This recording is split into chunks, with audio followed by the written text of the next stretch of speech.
রাধে রাধে বন্ধুরা, তোমরা সবাই কেমন আছো? আশা করি তোমরা ভালো আছো। আমি তোমাদের আশীর্বাদে ভালোবাসায় ভালোই আছি। আজকে তোমাদের সাথে লাঞ্চ মেনু নিয়ে চলে আসলাম। আজকে সেরকম কিছু রান্না করিনি, সিম্পল রান্না করেছি। এখানে আছে গরম ভাত, আর আছে এখানে উচ্ছে দিয়ে আলু দিয়ে একটু ভাজা করেছি,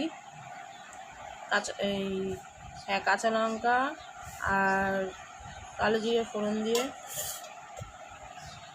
আর এখানে আছে সয়াবিনের তরকারি, দেখো হালকা পাতলা করে সয়াবিনের তরকারি।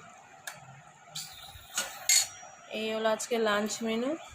আজকে এই করেছি কারণ এমনি শরীরটা ভালোও লাগছে না, এই হালকা রান্না করেছি। তোমাদের ভালো লাগলে লাইক কমেন্ট শেয়ার করো, অবশ্যই সাবস্ক্রাইব করো, আমার পাশে থেকো, আমাকে সাপোর্ট করো। আমিও তোমাদের পাশে থাকবো, তোমাদের সাপোর্ট করব।